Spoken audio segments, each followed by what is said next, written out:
Hello everyone and welcome from my side as well.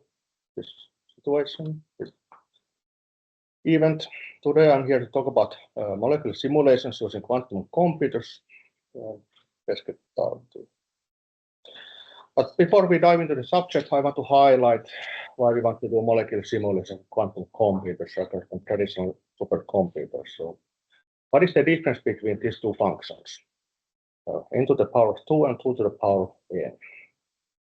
For small n, the functions look pretty much the same, but let's see what happens when n gets bigger.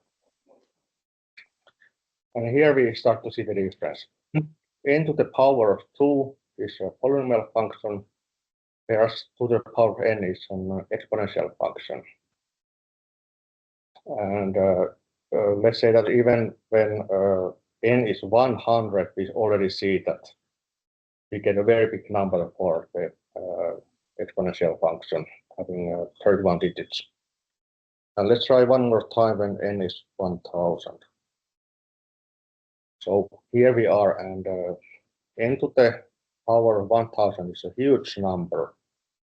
It's a bigger number than there is atoms in the observable universe compared to the polynomial function.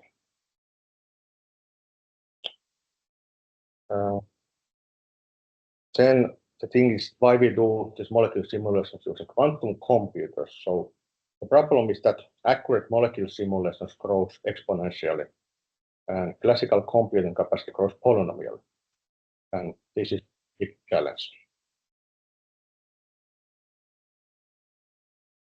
However, there is this quantum computers, and also their computing capacity grows exponentially, and this is matching very well. And let's now go to the actual problem, so these molecular simulations.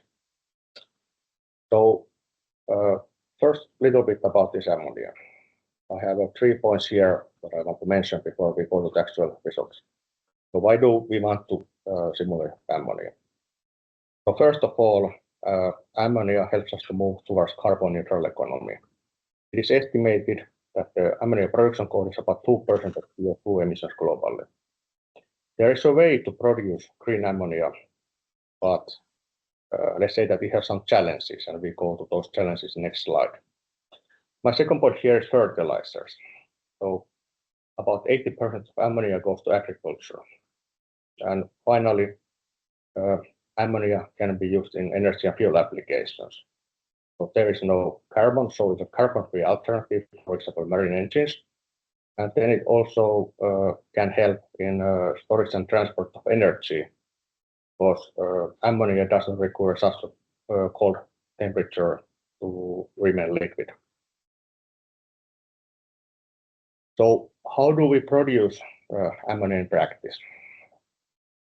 It can be produced in so-called Haber-Bosch process.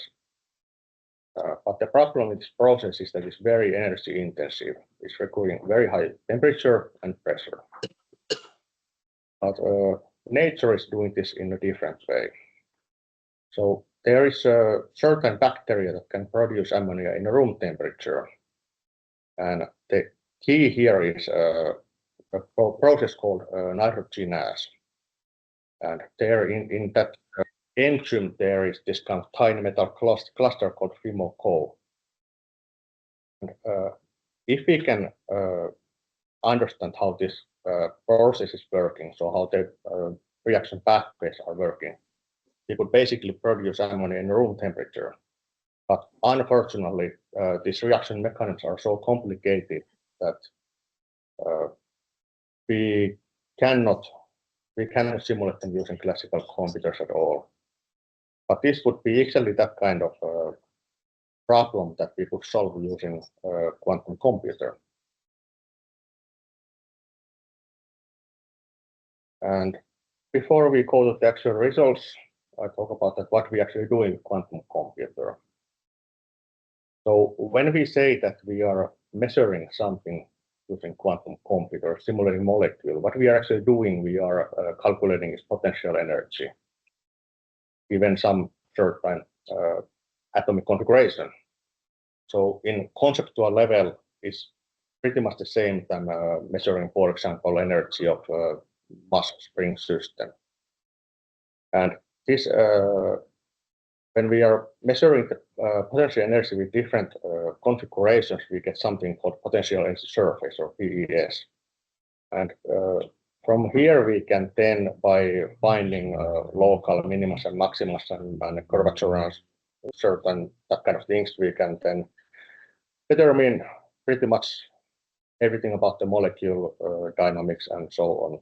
So we can estimate its reaction speeds and things. So this is the first thing what we can do with what we start to do when we are simulating, studying the molecule. And here we have the results.